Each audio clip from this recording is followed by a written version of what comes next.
I hear these Uncle Tom niggas talking about don't get emotional. Quit getting emotional. Quit getting in your feelings.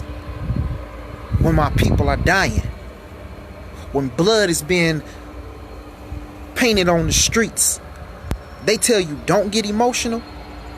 When your people getting gunned down, they tell you don't get emotional. When your women are getting kidnapped and put in the dungeons, they tell you don't get emotional. When your children are dying, they tell you don't get emotional.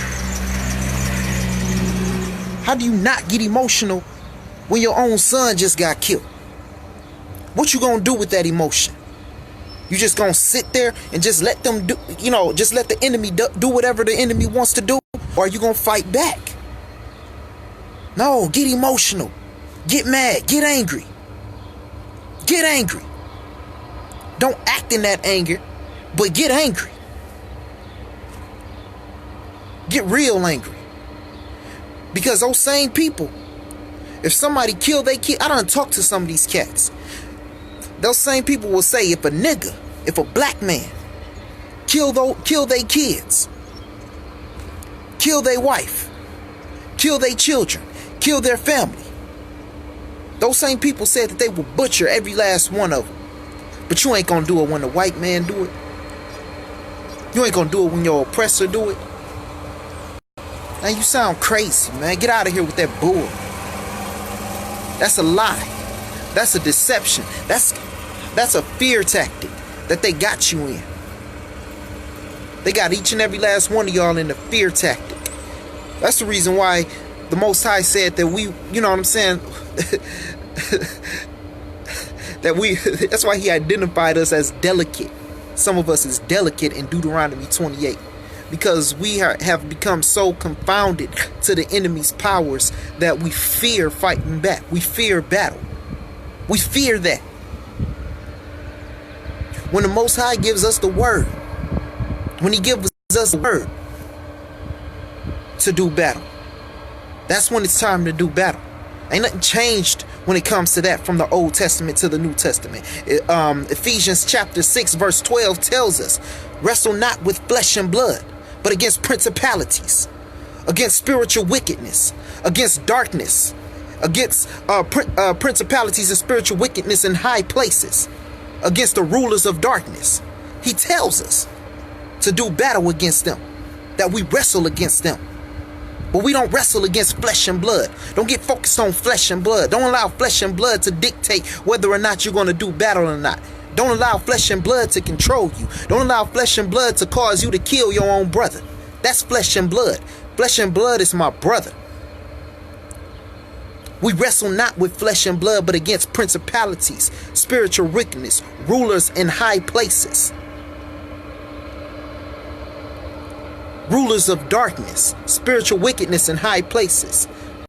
Excuse me if I quoted that wrong. But who are those spiritual wickedness? Who are those rulers of high places? Spiritual wickedness is doctrines. The rulers of high places, the rulers of darkness is the white man. That's the ruler of darkness. He is not our flesh and blood.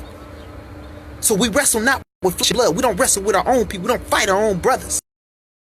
We fight the enemy. It's the enemy. That's who we wrestle with.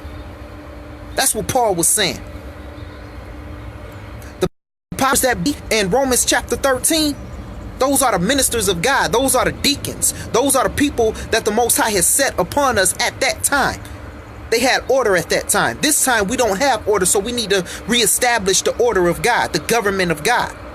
There's two different governments the New Testament is talking about. That's the government of the enemy, that's the government, and then there's those two different governments. And those war one against the other.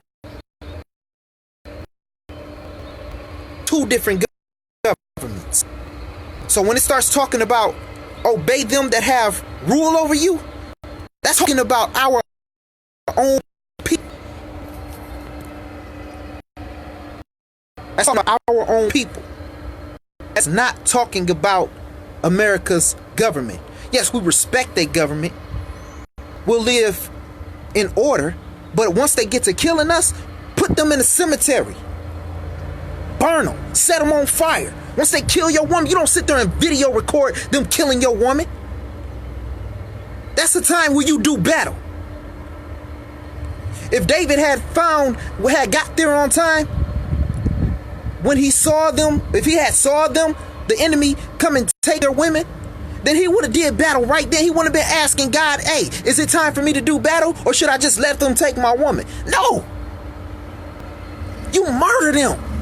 You don't sit there and let video record them killing your own woman, shooting her down. You don't video record that. You go to battle, you go to war, and you get a couple brothers to come with you. Y'all, drop them cameras. Hey, it's time to fight. You see what they doing. We're not about to let them kill our woman. Hey, drop them cameras. It's time to fight. You see what they doing. We're not about to let them kill our son. This is our women. This is our children. We don't sit there and watch that.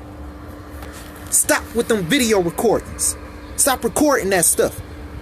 The only place you're going to find justice at, obviously, is on the streets. You don't find justice in the courthouse.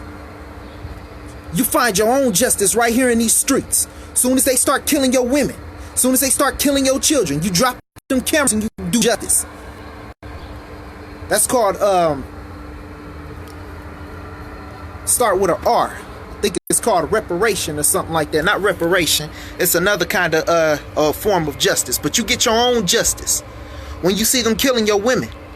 Reparation is when you want something back after they took it from you. So yeah, in a sense, that's reparation. But there's another one. So we're not going to sit there and allow our enemies to kill our women no more. It's over. That shooting stuff, hey, if I ain't got no gun, I ain't with my fist. If I ain't got no gun, if I see a cop killing my woman on the streets, that means any woman out here, any of them, all of y'all are my woman. Every black woman is my woman. If I see a cop killing my woman on the streets, I'm running in with my fist if I ain't got no strap. And every last one of you punk ass niggas need to do the same.